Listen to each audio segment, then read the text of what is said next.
Gabe, did you watch the Sunday night game last night, and how would you do overtime if you were a football guy? I watched the game last night. What happened? Ended in a tie, 6-6, 2 missed 30-yard field goals. Did they score? No one scored a touchdown? No, the whole game. Wow. Was it the Seahawks? The Seahawks played, right? Seahawks turned home. I don't know. I don't really. It's hard to get a tie. You know, they had made a field goal. They'd have won. I had David Johnson, my fantasy team, but I guess he didn't do much, huh? I stopped watching. River was beating me by like 80 points, so you know, I just gave up. I gave up on the weekend. Do you like college football overtime? Do you think it's a fun way to do it? Yeah. Each team gets an opportunity. Just makes it more exciting, I think. The NFL, if you score a touchdown and the game's over, you know, if you get overtime, then you should get overtime, you know. Both teams should get a chance to score. Puts both offenses and defenses have to make plays. So I think the college way is better, you know. But the NFL, they play a lot more games, so they probably wouldn't appreciate having a saving any amount of plays for them is probably a big thing. So, especially with the preseason and all that, and then the playoffs, and they play like 20 games or some weird, crazy number like that. So. What about these fourth quarters? Last 2 games, you guys have scored your opponent like every quarter but the fourth one. Do you see a reason for that? Just getting lazy, I think. Kind of letting up a little bit at the end probably, which is not really like us, shouldn't be like us, you know. But yeah, I don't know. It's just something we gotta keep emphasizing in practice, you know. I don't know. If you guys have a lead heading into the fourth quarter this Saturday, are you gonna say something, do a little extra to keep everybody up? I usually say things either way, you know what I mean? But it's just up to us. We got to respond to what the coaches are telling us, and you know, Leach does a good job of bringing everybody up in the fourth quarter and like trying to refocus us and everything, and tell us to keep playing and stuff like that. We just got to do it. Is energy starting to become a factor on both sides of the ball, with it being Arizona, the example being it was hot still late into the night, and now kind of getting into the midway of the season, physical games, or people just getting, you know, out there in their units and it's starting to get tiring? I mean, not as any more tired as anybody else, you know. Honestly, everybody's tired. Everybody's hurt a little bit, you know, but we signed up to play this game, so that's what the job entitles.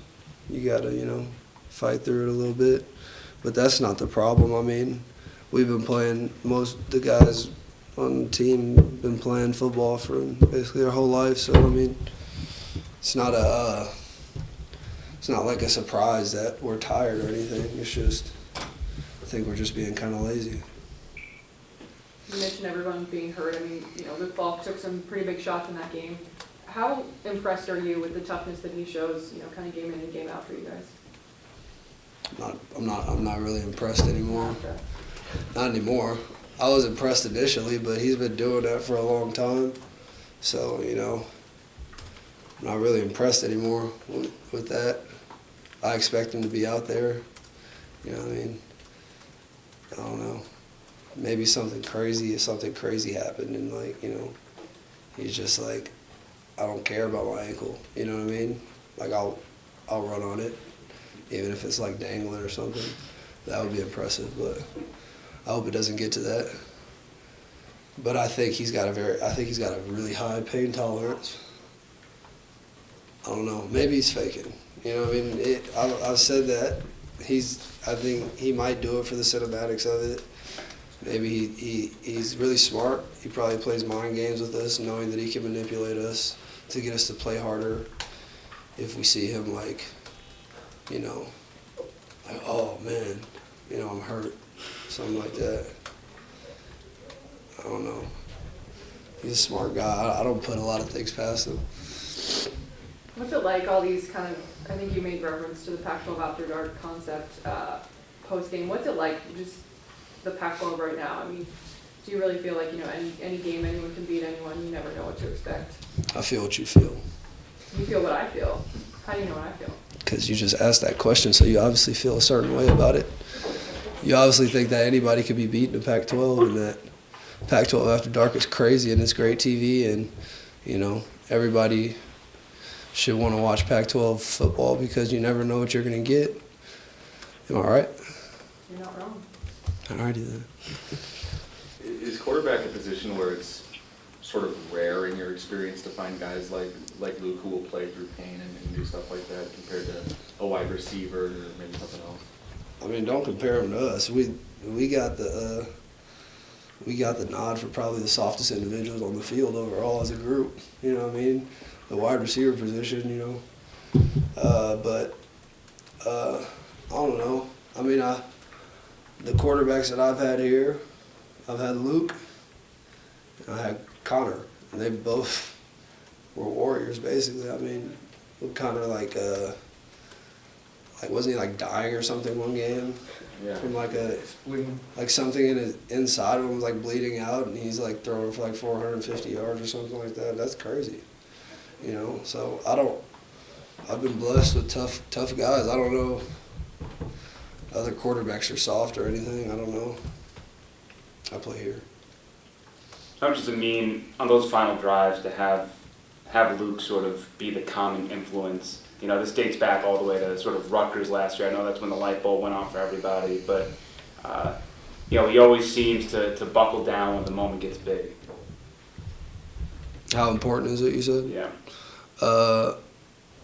It's important. That's a part of the job description for a quarterback, is to be able to lead 10 other guys. You know what I mean? And yeah, during the game last week on Saturday, we were in the huddle or something. Everybody was talking about something, everyone was trying to talk over each other. Everything. It was something out of a movie. It was really childish. And everybody's in a movie where people just start yelling at each other. And it's just a guy's shut up. You know what I mean? He did that, and I was like, oh, he's mad. You know what I mean? Yeah, he said shut up, I guess. You know what I mean? For media's sake, for what we can say on the media. But he got everyone's attention, and everyone shut up. So I mean, he's got that type of he knows when to bring everybody to attention, I guess. Calm everybody down. And then a couple weeks ago, I think you said that, you weren't surprised when Oregon State beat Cal because you know the type of players that are on Oregon State. Who do you know on that team, and what makes them so dangerous entering this weekend's matchup? Well, the guy I know on the team, I know Victor Bolden is number 6. He's probably their most explosive guy. He's super fast, and we work out together back home. Yeah, he's really good, but I just know that they're not a team. They're not a team. There's no team in the conference that goes into a game that's going into games oh, we can't win this game. You know what I mean? So knowing that, and knowing they got some explosive guys on their team, I think it wouldn't be the smart thing to do for our survival to take them lightly. You know what I mean? So we just got to prepare for it the right way and, go to work. In kind of a weird stat, Oregon State will be the 6th straight opponent you guys have had that will be coming off at least one loss. I know that doesn't affect you guys and your mentality, but is it something you've taken notice of? Is it something that you can kind of see in the vibe of the game at all? What do you mean? The week before they lost, and then The they week play before us? they lost at least once, yeah. I mean, they could only lose one time the week before, right? Are they playing 2 games? We playing doubleheaders out there? Well, let's say they've lost 2 or 3 or 4 in a row. So. Oh, okay. Well, I mean, nothing we can do about that. I don't know. I'm just wondering if it's something you've noticed. I didn't know that. I didn't even know that. I mean, you would think if a team's coming off a loss, they'd play against us a lot harder. So we'd probably get a better showing from them. I don't know. Maybe we're blessed by the football gods. I don't know what you guys want me to say. I don't know. Everyone's kind of got a loss in the conference except for Washington. So, you know, I don't know. If you lose a game, you usually play harder the next week. So That's what I'm thinking, yeah. maybe a credit to us, you know, for winning after they're coming off a loss. You know? Let's go. Any questions on the line for Gabe Marks? Hey Gabe, it's Steph. You talked a lot about Luke today because people have asked you a lot of questions. What would you say is his most underappreciated quality? His most underappreciated quality. Yeah, one that maybe people don't ask you about or maybe He don't would- know about, but that you think is a big part of what he's able to do as a quarterback and Yeah. as a leader of the team. Yeah. He would say his most underappreciated quality is his running ability and his ability to escape the pocket and gain yards on his feet. I think he believes in his feet more than he should because it's really bad looking when he takes off. You know what I mean? It's almost like a limp. You know what I mean? Like he's limping. You know what I mean? Like Joe Namath at the end of his career or something like that. He'd probably say that's his most underappreciated trait, but I don't know. He's got pretty good traits overall. I think all his traits are appreciated. We talk about him a lot, so I don't know what more I can tell you about him that you guys don't already know. You guys probably know him better than me at this point. He's got really corny jokes. That's underappreciated. There's nothing better than a corny joke to get you through a Monday, you know what I mean, from your star quarterback. It's great. Give us an example of one of these really corny jokes. No. No. Don't want to soil, All right, fair enough. don't Thank want to you. soil his rap. Leave the mystery to you guys. Any other questions on the line? Okay, back in the room? Gabe, You know, anything different happen in back-to-back away games, preparation-wise, or is it just kind of an oddity of the schedule? What do you mean? Like practice, maybe getting a day less in practice, having to travel again? We haven't done anything different in that sense since I've been here. So I think that's kind of the point of Leach's philosophy of the program is to always do things the same way, you know? So everyone's kind of knows what we're getting into, and we don't have to think about, oh, do we have practice today? What are we going to do at practice today? You know what I mean? You know what you're going to do the whole week, so, you know, it allows you to prepare better. Has it been pretty helpful to you having all these Sundays off during the winning streak, especially when Yes. you're getting home real late from ASU? Yes. The Sundays off is probably one of the greatest things that's ever happened to the team, you know, because those Sundays, you know, we're here a long time anyways, watching film and stuff like that, and have to go out there and practice. It's just like, sometimes it's just like your legs never even warm up because it's just like you're so tired, banged up. So I think that's been a pretty good thing. I don't know, you know. When do you have to, like for ASU, like when did you get home and when did you have to show up for film on Sunday? 3?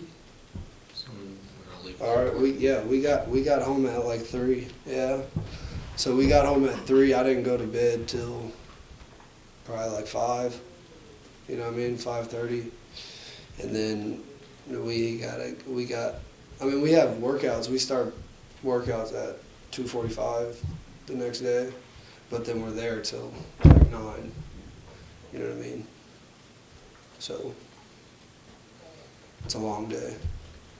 Everyone wants to do this, but they don't know that it's not that easy. And guys got like tutoring and stuff during the week with practice and then meetings and all that stuff. It's crazy.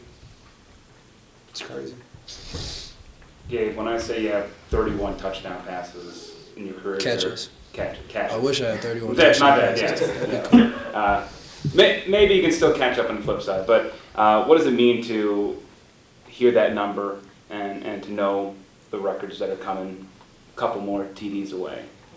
Yeah, I mean, 31 doesn't really mean much to me right now because, 31 second place, who's going to care about second place guy, So, I don't know. I'll catch a couple more and we'll come back and talk about it, I don't really know. 31's a lot. It's a lot, but, I played in a lot of games.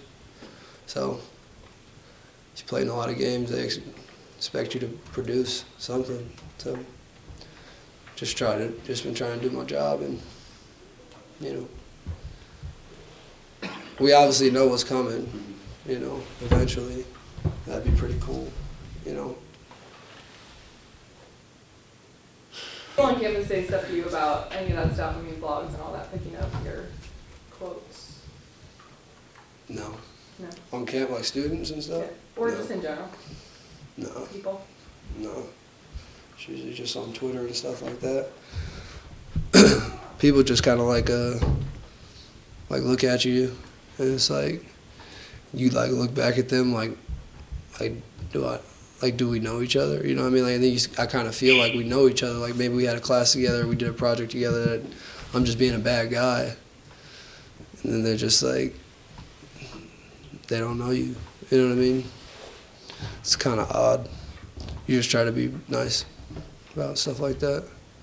But quotes, like people don't walk up to me and be like, "Oh, you said that was crazy." You know what I mean? That'd be weird. I think people these days think they're really cool. Everyone thinks they're like cool. So, everyone's got their own followers and stuff. So, everyone's important. No one wants to fan out anymore. Anything else for Gabe? You got a question? You've been in here 3 weeks. You haven't asked a question. One question about anything in the world. Anything, any subject.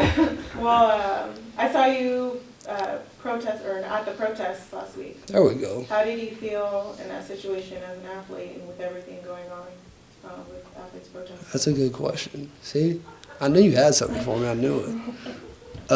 Yeah, the protest thing, that was odd. I wasn't expecting to see that here, but very over the top with the Trump, with the wall thing and all that stuff.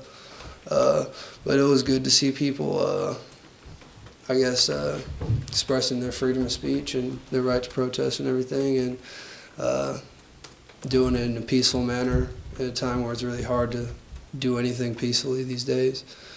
So as an athlete, I guess my athlete side of me didn't have anything to offer the situation, so I was just observing as a person, just trying to see what people were thinking and stuff like that. It was good.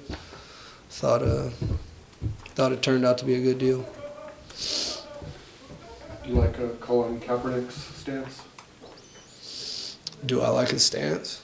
Yeah, I respect what he's doing for sure. Yeah, the whole thing, I think people it's been taken out of context because people try to make it about the fact that he's not standing for the national anthem or whatever like that, and you know what I mean. They're not really getting the message about what he's saying, which is a really important message about how people are being treated in our country, and it also is his right to protest as an American citizen. So the fact that people are mad at him for protesting is kind of like, that'd be probably the most anti-American thing about the whole thing, is because, in our American Constitution, and it says everyone has a right to protest and has freedom of speech. So that's basically why they came to America. So he's just using law of the land to get his point across, and everyone's trying to hate on him for it. It's just not, you know, let him do his thing. It's obviously working. People have been talking about it for, how many months has it been? 2 months now? So, good for him. Why do you think we're seeing less college football players participate in the same protest when we've seen athletes in other sports follow suit? College football players are more, if you could believe it, they're more of a number than NFL players are even. You know what I mean? The NCAA in schools kind of like can monitor everything that college athletes do and their Twitters and stuff like that. And if it'd be kind of scary if you're a college athlete and you try to take a stand, and then the athletic director or something like that, or your coach comes and says, "Hey, what are you doing?" You know what I mean? Like, that's super un-American or something like that. You'd probably be scared of the consequences that could be enforced on you at that point. And a lot of guys in college and in the NFL and don't really just want to get into the trouble of it. You know what I mean? Because it's a pretty big stance you take, and there's a lot of backlash that comes with that. And kids don't want people hating them. Honestly, let's be honest. A grown man has more of a, you know, ability to just be like, whatever, you know what I mean? I believe what I believe in, but kids don't, you know, can't deal with that sometimes, so.